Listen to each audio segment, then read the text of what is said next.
إن الحمد لله نحمده ونستعينه ونستغفره ونعوذ بالله من شرور أنفسنا ومن سيئات أعمالنا من يهده الله فلا مضل له ومن يضلل فلا هادي له وأشهد أن لا إله إلا الله وحده لا شريك له وأشهد أن محمدًا عبده ورسوله صلى الله تعالى عليه وآله وسلم. أعوذ بالله من الشيطان الرجيم. بسم الله الرحمن الرحيم. يا أيها الذين آمنوا اتقوا الله حق تقاته ولا تموتن إلا وأنتم مسلمون. يا أيها الناس اتقوا ربكم الذي خلقكم من نفس واحدة وخلق منها زوجها وبث منهما رجالا كثيرا ونساء واتقوا الله الذي تساءلون به والأرحام إن الله كان عليكم رقيبا. يا أيها الذين آمنوا اتقوا الله وقولوا قولا سديدا يصلح لكم أعمالكم ويغفر لكم ذنوبكم ومن يطع الله ورسوله فقد فاز فوزا عظيما. أما بعد فإن خير الحديث كتاب الله وخير الهدي هدي محمد صلى الله تعالى عليه وآله وسلم وشر الأمور محدثاتها وكل محدثة بدعة وكل بدعة ضلالة وكل ضلالة في النار. أعوذ بالله من الشيطان الرجيم. بسم الله الرحمن الرحيم. ولقد خلقنا الإنسان ونعلم ما توسوس به نفسه ونحن أقرب إليه من حبل الوريد إذ يتلقى المتلقيان عن اليمين وعن الشمال قعيد ما يلفظ من قول إلا لديه رقيب عتيد. وقال الله سبحانه وتعالى في موضع آخر فإن آمنوا بمثل ما آمنتم به فقد اهتدوا وإن تولوا فإنما هم في شقاق فسيكفيكهم الله وهو السميع العليم. وقال النبي صلى الله تعالى عليه وآله وسلم لا تزال طائفة من أمتي ظاهرين على الحق لا يضرهم من خذلهم حتى يأتي أمر الله وهم كذلك. معزز اور معقر دینی اور ملی بھائیوں، بزرگوں، نوجوان دوستوں اور نہایت ہی عزت اور احترام کے لائق ماں اور بہنوں، ہر قسم کی تعریف اور توصیف، بڑائی اور بزرگی اللہ رب العزت کے لیے خاص ہے، جس نے ہمیں اور آپ کو اس پرفتن ماحول میں اور اس پرفتن حالات میں اپنے حبیب محمد رسول اللہ صلی اللہ علیہ وسلم کی شریعت سے سرفراز فرمایا ہے۔ اللہ کے نبی محمد رسول اللہ صلی اللہ علیہ وسلم پر بے شمار درود و سلام نازل ہوں آپ پر، ہمارے ماں باپ اور ہماری ساری قیمتی چیزیں قربان ہوں کہ آپ نے ہمیں اور آپ کو اللہ رب العزت کی عظیم نعمت جنت کا راستہ بتایا ہے۔ اللہم صلی وسلم مبارک علیہ۔ محترم اور معزز دینی اور ملی بھائیوں، یہ معاملات اور یہ اخلاقیات اور یہ عبادات اور لین دین کے تعلق سے باتیں تو ہونی ہی ہیں، اور آپ کے سامنے شرعی توجیحات اور شرعی رہنمائی پیش کرنا یہ اہل علم کی ذمہ داری ہے، لیکن ان چیزوں کے ساتھ ساتھ ہمیں اور آپ کو یہ یاد رکھنا چاہیے کہ ہمارے جتنے بھی اعمال ہیں اور ہماری جتنی بھی کوششیں ہیں اور ہماری جتنی بھی عبادتیں ہیں، وہ عبادتیں اور وہ کوششیں کارگر نہیں ہو سکتی ہیں جب تک وہ اللہ کے نبی محمد رسول اللہ صلی اللہ علیہ وسلم کے دیے ہوئے منہج کے مطابق نہ ہو۔ جیسے یہ شرط ہے کہ جب تک توحید نہیں ہوگی، جب تک ہم موحد نہیں ہوں گے، اس وقت تک ہماری کوئی چھوٹی عبادت اور نہ کوئی بڑی عبادت اللہ تبارک و تعالیٰ کے یہاں قبول ہو سکتی ہے۔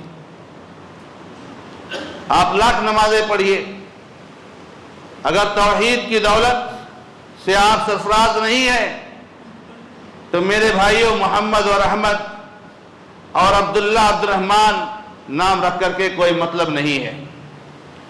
ان ناموں سے نہ آپ کی عبادت قبول ہوگی اور نہ ان ناموں سے اللہ رب العزت کی ہم کامیابی حاصل کر سکتے ہیں جب تک کہ ہمارے پاس توحید نہ ہو۔ اور توحید کے ساتھ ساتھ اس بات کو بھی دھیان میں رکھنا کہ آج جو ہمارے مسلمان بھائی ہیں، ان مسلمانوں کا معاملہ بڑا خطرناک ہے میرے بھائیوں، اور اللہ کے نبی محمد رسول اللہ صلی اللہ علیہ وسلم نے ہمیں اور آپ کو ہوشیار کیا تھا، متنبہ کیا تھا، چوکنا کیا تھا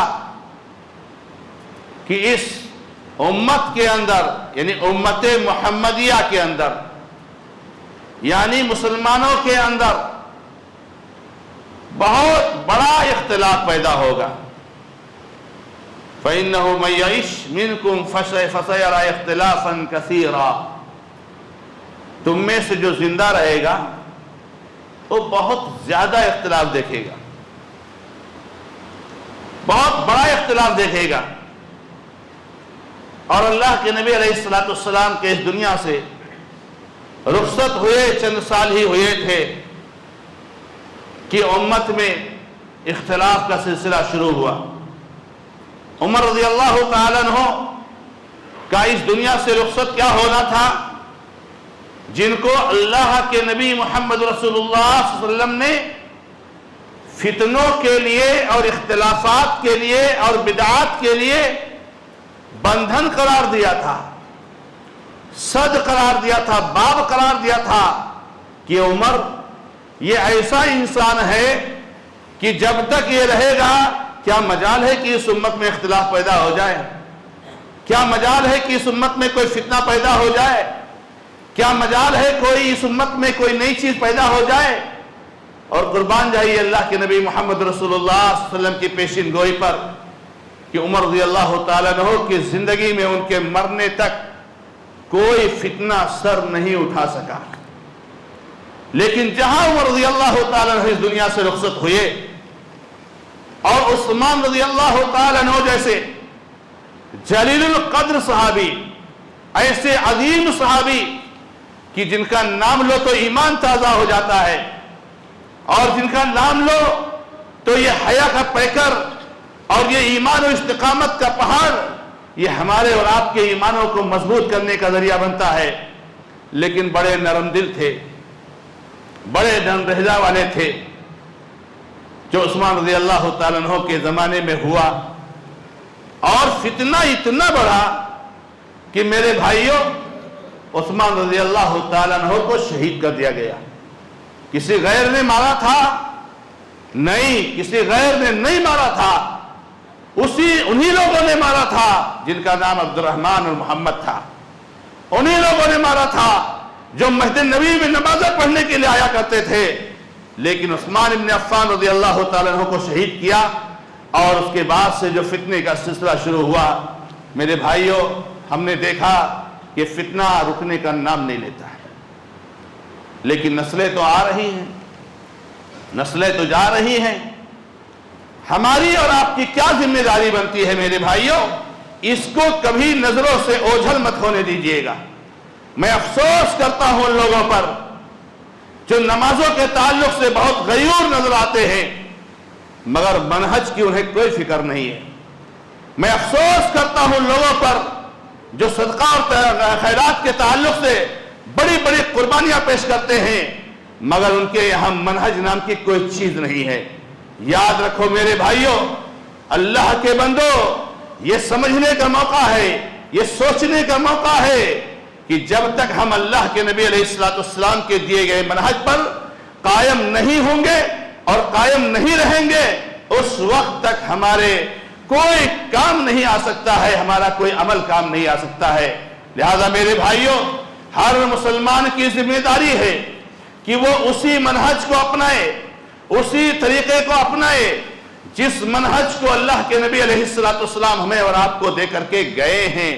جہاں نبی صلی اللہ علیہ وسلم نے نماز سکھایا ہے، جہاں نبی علیہ السلام نے روزے سکھائے ہیں، جہاں نبی علیہ السلام نے غریبوں سے ہمدردی کی تعلیم دی ہے، جہاں ضرورت مندوں کی ضرورت پوری کرنے کی تاکید کی ہے، جہاں بیماروں کے لیے شفا یابی کے تعلق سے کوشش کرنے کی ترغیب دلائی ہے، وہیں اللہ کے نبی محمد رسول اللہ صلی اللہ علیہ وسلم نے ہمیں اور آپ کو منہج پر مضبوطی کے ساتھ قائم رکھنے کی تلقین کی ہے. میرے بھائیوں اللہ کے نبی علیہ السلام اتنی صراحت کے ساتھ آپ کو سمجھا رہے ہیں، اتنی وضاحت کے ساتھ نبی علیہ السلام سمجھا رہے ہیں. افترقت اليہود على 71 فرقہ وافترقت النصارى على 72 فرقہ وستفترق امتی على 73 فرقہ. ابو داؤد کی روایت، مسند احمد کی روایت اور دیگر کتابوں کی روایت بڑی صریح ہے. میرے بھائیوں کوشش کی جا رہی ہے کہ اس روایت کو اور اس حدیث کو کہیں دبا دیا جائے تاکہ لوگوں کے بیچ میں حدیث نہ آئے. بڑی کوشش کی جا رہی ہے، بڑی محنتیں ہو رہی اس کے لیے کہ اس کو چھپایا جائے کیسے بھی تاکہ ہمارے لیے فرقہ بندی کا راستہ کھلا رہے. میرے بھائیوں کہ یہودی 71 فرقوں میں بٹ گئے، نصارہ 72 فرقوں میں بٹ گئے اور میری امت 73 فرقوں میں بٹ جائے گی. یہ اللہ کے نبی محمد رسول اللہ صلی اللہ علیہ وسلم کی حدیث ہے. کسی عالم کا، کسی امام کا فتویٰ نہیں ہے، کسی کے ملفوظات میں سے نہیں ہے. یہ کسی نے خواب نہیں دیکھا ہے، یہ کسی کا ایکسپیرینس نہیں ہے، یہ کسی کی رائے نہیں ہے. یہ اللہ کے نبی علیہ السلام کی صراحت اور وضاحت ہے ہمیں اور آپ کو متنبہ کرنے کے لیے اور ہمارے کانوں کو کھڑا کرنے کے لیے. میرے بھائیوں میری امت 73 فرقوں بٹ جائے گی.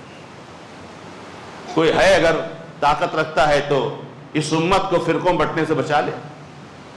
بچا لے؟ نہیں بچا سکتے، نہیں بچا سکتے. میرے بھائیوں بٹے گی امت فرقوں میں. اللہ کے نبی علیہ السلام فرماتے ہیں کلھا فی النار، سب جہنم میں جائیں گے، سب جہنم میں جائیں گے. بدل دو اس کو. وسیم رضوی ہی نہیں ملعون ہے کہ قرآن کی آیتوں کو بدلنے کے لیے بہت سارے ایسے ہیں نہیں برداشت کر پاتے. حق کو برداشت کرنا آسان کام نہیں ہے. یہ تو کہو بڑی صراحت کے ساتھ نبی علیہ السلام نے کہہ دیا کل حفظنا، سب جہنم میں جائیں گے سوائے ایک فرقہ کے، سوائے ایک جماعت کے، سوائے ایک گروپ کے۔ پوچھا گیا من ہیا یا رسول اللہ، اللہ کے نبی علیہ السلام میں کون ہے؟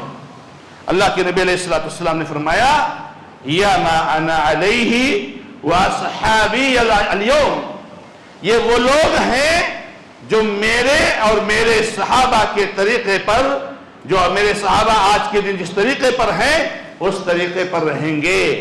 اور بعض روایتوں میں کہا ہی الجماع، یہ جماعت ہے، اور جماعت سے مراد جماعت الصحابہ، صحابہ کرام کی جماعت ہے۔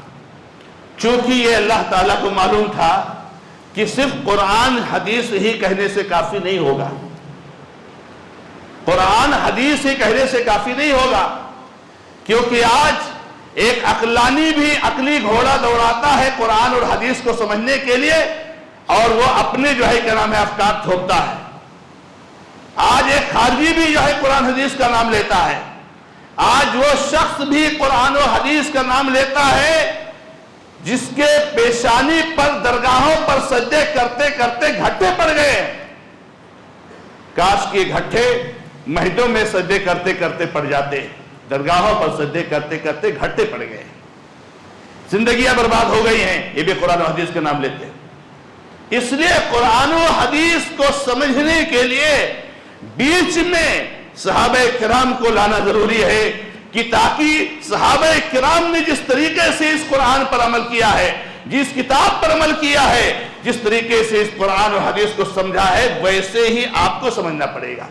اور اللہ تعالیٰ نے ایک آیت ہی نازل کر دی قیامت تک کے لیے نظام اور دستور بناتے ہوئے، اور کہا فَإِنْ آمَنُوا بِمِثْلِ مَا آمَنْتُمْ بِهِ فَقَدِ اهْتَدَوْا، اگر وہ ایمان لے آئے جیسے آپ سب ایمان لائے ہوئے صحابہ، تو وہ ہدایت پر ہو گئے۔ کیسے ایمان لانا ہے ہم کو؟ صحابہ کی طرف سے ایمان لانا ہے، جیسے وہ ایمان لاتے۔ کیسا ان کا عقیدہ تھا، کیسا ان کا عمل تھا، کتنی درگاہیں انہوں نے بنائی تھی، صوفیت کے عقائد پر کون کون صحابی جو ہے کیا نام ہے قائم تھا، نعوذ باللہ۔ یہ ساری جو بدعات اور خرافات ہیں یہ کون سے صحابی کرتا تھا، کون سے صحابی نے اس کو کرنے کے لیے کہا ہے، کس صحابی کی زندگی میں چیزیں پائی جاتی ہیں، کون کون صحابی اپنے آپ کو کس کس کی طرف منسوب کرتا تھا، کون سے امام کی طرف منسوب کرتا تھا، کون سے گاؤں کی طرف منسوب کرتا تھا، کون سے علاقے کی طرف منسوب کرتا تھا۔ کسی نے اپنے آپ کو بکری کہا، کسی نے اپنے آپ کو عمری کہا، کسی نے اپنے آپ کو عثمانی کہا، کچھ نہیں کہا۔ صحابہ کرام رضی اللہ تعالی اجمعین نے قرآن و حدیث پر عمل کیا، نہ کسی کی تقلید، نہ شخصیت پرستی، نہ دیوبندیت، نہ صوفیت، یہ سب چیزوں سے بری تھے صحابہ کرام، سیدھے سادھے عقیدہ کے ماننے والے تھے۔ اللہ نے کہا کہ اگر ایسے ہی ایمان لے آئیں تب وہ ہدایت پر ہوگا، اور اگر کچھ حصے ادھر ادھر ہوتے ہیں تو وہ پھر اختلاف میں پڑ گئے۔ اختلاف وہ کرتا ہے جو صحابہ کرام کے عقیدے کے خلاف جاتا ہے۔ ہمارے کچھ بھائیوں کو یہ بات ہی سمجھ میں نہیں آتی کہ اگر ہم درگاہ پر نہیں جاتے تو سمجھتے ہم اختلاف کر رہے ہیں، ہم اگر دیوبندیت کے عقیدے، صوفیت کے عقیدے کو نہیں مانتے ہیں تو سمجھتے اختلاف کر رہے ہیں۔ میرے بھائی، اختلاف ہم نہیں کر رہے ہیں جو درگاہ پرستی کے عقیدے کو نہیں مانتے ہیں، اختلاف ہم نہیں کر رہے ہیں جو صوفیت کے عقیدے کو نہیں مانتے ہیں، اختلاف وہ کر رہا ہے جو درگاہوں پر جا رہا ہے، اختلاف وہ کر رہا ہے جو صوفیوں کے عقیدے رکھ رہا ہے، اختلاف وہ کر رہا ہے جو تقلید پرستی اور شخصیت پرستی کو ایجاد کر رہا ہے، اختلاف وہ کر رہا ہے جو مختلف لوگوں کے رائے پر عمل کر رہا ہے، اختلاف وہ کر رہا ہے جو نامعلوم کیا کیا نسبتیں بنائی ہیں۔ میرے بھائیوں، وہ اختلاف کرنے والا نہیں ہے جو صحابہ کرام کے طریقے پر قائم ہے۔ اس کی بیچارے کی کیا غلطی ہے اللہ کے بندو کہ جو صحابہ کرام کے طریقے پر قائم ہے، غلطی تو اس کی ہے نا جو صحابہ کرام کے طریقے کو چھوڑ کر چلا گیا۔ کوئی صحابہ جس طریقے پر تھے، جتنے صحابہ کرام جس منہج پر تھے، جس عقیدے پر تھے، جس سوچ پر تھے، اس سوچ کو چھوڑ کر آپ چلے گئے تو اختلاف کرنے والے وہ ہیں۔ تو میرے بھائیوں، منہج سلف صحابہ کرام کو کہا جاتا ہے پہلے نمبر پر، اور اصلی سلف صحابہ کرام ہیں، یعنی صحابہ کرام کے طریقے پر کہیں۔ اللہ تعالیٰ نے فرمایا والسابقون الاولون من المہاجرین والانصار والذین اتبعوہم باحسان رضی اللہ عنہم ورضوا عنہ۔ جو پہلے اسلام لائے نا، جو شروع میں اسلام لائے اور جو بعد میں اسلام لائے، چاہے مہاجرین ہو چاہے انصار ہو، یعنی سارے صحابہ، اور جو لوگ اس کے بعد ان کے طریقے پر ان کے منہج پر چلے، اللہ تعالیٰ ان سے راضی ہو گیا ہے، اللہ تعالیٰ ان سے خوش ہو گیا ہے۔ تو اللہ تبارک و تعالیٰ نے ہمیں اور آپ کو منہج سلف پر چلنے کا حکم دیا ہے، اور یہ ہماری ذمہ داری ہے۔ اللہ کے نبی علیہ السلام نے یہی کہا تھا فَإِنَّهُ فَمَن يَعِشْ مِنْكُمْ فَسَيَرَى اخْتِلَافًا كَثِيرًا، تم میں سے جو آدمی زندہ رہے گا وہ بہت زیادہ اختلاف دیکھے گا۔ تو تمہارے اوپر میری سنت لازم ہے اور میرے صحابہ کی سنت لازم ہے، اس کو مضبوطی سے تھام لو۔ خلفائے راشدین کی سنت لازم ہے، ان کا طریقہ لازم ہے، ان کو مضبوطی سے تھام لو اور ان کو مضبوطی سے اس پر قائم رہو میرے بھائیوں۔ اور نئی چیزوں سے اللہ کے نبی علیہ السلام نے ڈرایا ہے۔ تو منہج سلف پر قائم رہنا آج کے زمانے کی اور آج کے ماحول کی سب سے بڑی ذمہ داری ہے میرے بھائیوں۔ زنا کی غلطی پہلے بھی ہوئی، آج بھی ہوئی، آج بھی ہو رہی ہے، کل بھی ہوگی۔ جھوٹ بولنے والے پہلے بھی موجود تھے، آج بھی بول رہے ہیں، کل بھی بولیں گے۔ یہ معاشرے میں برائیاں اور یہ کمیاں یہ کبھی ختم نہیں ہوں گی۔ جتنی کوشش ہو ان کے تعلق سے مسلمانوں کو سمجھانے کی کوشش کریں، بتانے کی کوشش کریں، محرمات سے بچانے کی کوشش کریں، فرائض پر لانے کی کوشش کریں۔ لیکن اگر اس سے کوئی پہلو تہی ہے اور کوئی کوتاہی ہے میرے بھائیوں، کوئی اگر جو ہے کہ نام ہے ادھر اور ادھر جانا ہے منہج کے تعلق سے، تو اس سے بڑی بربادی کوئی نہیں ہے، اس سے بڑی ہلاکت کوئی نہیں ہے۔ لہذا ان لوگوں کو میرے بھائیوں ہوشیاری کے ساتھ کام لینا چاہیے جو لوگ منہج کو اہمیت نہیں دیتے ہیں۔ اب اسی منہج پر چلنے والے جو لوگ ہیں انہی کو کہا جاتا ہے اہل السنہ والجماعہ۔ اب اہل السنہ والجماعہ ان لوگ کہا جاتا ہے جو ہر بدعتوں سے دور رہتے ہیں، سنت والے اور جماعت والے۔ جماعت والے مطلب جماعت الصحابہ، سنت اور جماعت صحابہ کا فہم، ان کا طریقہ، تو ان کو اہل السنہ والجماعہ کہا جاتا ہے۔ اب یہ نام ان لوگوں نے چرا لیا اور ان لوگوں نے استعمال کرنا شروع کیا جن کا پل پل اور عمل شرکیہ ہے، عمل شرکیہ، ایک عمل میں شرک۔ اٹھیں گے تو شرک، بیٹھیں گے تو شرک، نماز سے پہلے شرک، نماز کے بعد شرک، مسجدوں میں شرک، مسجدوں کے باہر شرک، شرک ہی شرک ہے۔ اور کہتے ہیں اہل السنہ والجماعہ، جبکہ اس سے ان کا کوئی تعلق نہیں ہے، نہ تو سنت سے ان کا تعلق ہے نہ تو جماعت سے ان کا تعلق ہے۔ اہل السنہ والجماعہ وہ ہیں جو صحابہ کرام کے منہج اور طریقے پر چلتے ہیں، اور انہی کو آج کے زمانے میں سلفی کہا جاتا ہے، انہی کو آج کے زمانے میں اور بہت پہلے سے اہل الحدیث کہا جاتا ہے، انہی کو اردو میں اہل حدیث کہا جاتا ہے۔ تو یہ اہل السنہ والجماعہ، السلفی، اہل الحدیث، اہل حدیث، یہ سارے میرے بھائیوں ایک نام ہے، ایک منہج پر چلنے والوں کا، وہ ہے صحابہ کرام کے منہج پر اور صحابہ کرام کے طریقے پر چلنے والے ہیں۔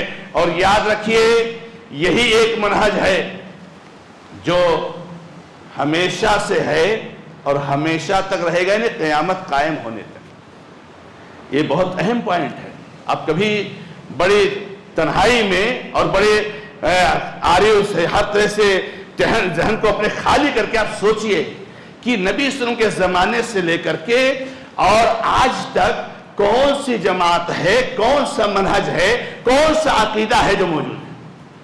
تقلید کا عقیدہ تھا نبی صلی اللہ علیہ وسلم زمانے میں، تو آپ تو خود گواہی دیں گے کہ نہیں یہ تو نہیں تھا۔ جن کی تقلید کی جا رہی وہی بیچارے 100 سال 150 سال 200 سال کے بعد پیدا ہو رہے ہیں، دنیا میں آ رہے ہیں، اور ان کے مرنے کے 100-200 سال کے بعد شروع ہو رہا ہے، تو نبی صلی اللہ علیہ وسلم زمانے میں نہیں تھا۔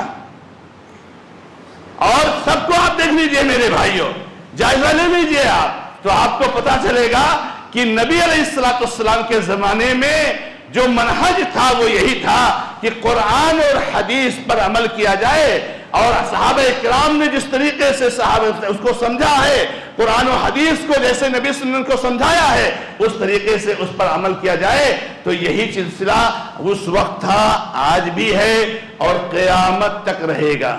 نہ معلوم کتنے فرقے آئے اور ختم ہو گئے، اور نہ معلوم کتنے روزانہ نئے نئے فرقے نکل رہے ہیں، اور قیامت تک نہ معلوم کتنے نکلیں گے۔ ابھی آپ کے زمانے میں، ہمارے اور آپ کے ماحول میں بھی شیطان اور ملعون شکیل بن حنیف کا جو فتنہ ہے، بڑا خطرناک فتنہ ہے، بڑا خطرناک فتنہ ہے۔ ہمارے بہت سارے بھائی اس طرح کے ہوتے ہیں کہ سوچ اور سمجھ سے کام نہیں لیتے ہیں، کس کے پیچھے لگ جاتے ہیں۔ دعویٰ کرنے والا کون ہے، کیا دعویٰ کر رہا ہے، میرے بھائی سمجھتے نہیں، ہزاروں کی تعداد میں ان کے پیچھے چلے گئے، نہ معلوم کتنے آئیں گے، لیکن یہ ایک جماعت، ایک منہج، ایک عقیدہ جو ہے ہمیشہ سے ہے اور قیامت تک رہے گا، اسی کو نبی علیہ السلام نے کہا لا تزال طائفۃ من امتی ظاہرین علی الحق، امت میں سے ایک جماعت ایسی ہوگی جو حق پر قائم رہے گی، لا یضرہم من خذلہم، ان کی مہدے گراؤ کچھ فرق نہیں پڑے گا، ان کو مارو پیٹو یہ منہج عقیدہ ختم نہیں ہوگا۔ بڑی مہدے گرائی ہے صوفیوں نے، صوفی عقائد والوں نے، لیکن الحمدللہ یہ برہن نہیں ختم ہوا ہے، بڑھتا ہی جاتا ہے اور قیامت تک رہے گا۔ جب اللہ رب العزت کا حکم آ جائے گا قیامت کے قائم ہونے کا، تو اللہ تعالیٰ اپنی نیک بندوں کو اٹھا لے گا اور قیامت سب سے برے اور بدترین لوگوں پر قائم ہوگی۔ تو میرے بھائیوں، ہمیں اور آپ کو اس چیز کو سمجھنا چاہیے، عبادات اپنی جگہ پر، معاملات اپنی جگہ پر، اخلاقیات اپنی جگہ پر، ہر ایک میں ہم نبی علیہ السلام کے آئیڈیل، آپ کے نمونے کو دیکھیں گے، لیکن منہج اور عقیدہ سے کبھی غافل نہیں ہوں گے، کبھی اس کے تعلق سے سستی کا شکار نہیں ہوں گے، کبھی اس کی اہمیت کو کم نہیں ہونے دیں گے۔ یہ سب سے پہلے نمبر پر ہے، توحید کے بعد اور توحید کے ساتھ یہ محمد رسول اللہ صلی اللہ علیہ وسلم کی سنت کی اتباع کرنا۔ رب العالمین سے دعا ہے کہ اللہ تعالی ہمیں اور آپ کو منہج سلف صالح پر قائم اور دائم رکھے، اللہ تعالی ہمارے بھائیوں کو اس منہج کی طرف لوٹنے کی توفیق عطا فرمائے۔ بارک اللہ لی ولکم فی القرآن الکریم ونفعنی وإیاکم بالآیات والذکر الحکیم، انہ تعالی جواد کریم ملکم الرؤوف الرحیم۔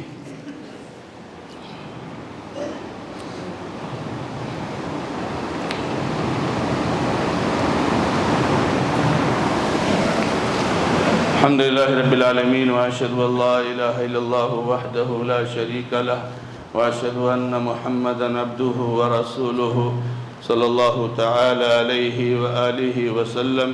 اعوذ باللہ من الشیطان الرجیم، بسم اللہ الرحمن الرحیم، ان اللہ وملائکتہ یصلون علی النبی یا ایہا الذین آمنوا صلوا علیہ وسلموا تسلیما۔ اللہم صلی علی محمد وعلی آل محمد كما صليت على إبراهيم وعلى آل إبراهيم إنك حميد مجيد، اللهم بارك على محمد وعلى آل محمد كما باركت على إبراهيم وعلى آل إبراهيم إنك حميد مجيد۔ ربنا ظلمنا أنفسنا وإن لم تغفر لنا وترحمنا لنكونن من الخاسرين۔ ربنا آتنا في الدنيا حسنة وفي الآخرة حسنة وقنا عذاب النار۔ ربنا ظلمنا أنفسنا وإن لم تغفر لنا وترحمنا لنكونن من الخاسرين۔ اللهم اغفر لنا وللمؤمنين والمؤمنات والمسلمين والمسلمات، اللهم ألف بين قلوبهم وأصلح ذات بينهم وانصرهم على عدوك وعدوهم يا رب العالمين۔ اللهم انصر الإسلام والمسلمين في كل مكان، اللهم انصر الإسلام والمسلمين في كل مكان، اللهم احفظ الإسلام والمسلمين في كل مكان، اللهم أعز الإسلام والمسلمين وأذل الشرك والمشركين، اللهم عليك بأعدائك وأعداء الدين، اللهم إنا نجعلك في نحورهم ونعوذ بك من شرورهم۔ أقول قولي هذا وأستغفر الله لي ولكم ولسائر المسلمين فاستغفروه إنه هو الغفور الرحيم، الحمد لله رب العالمين۔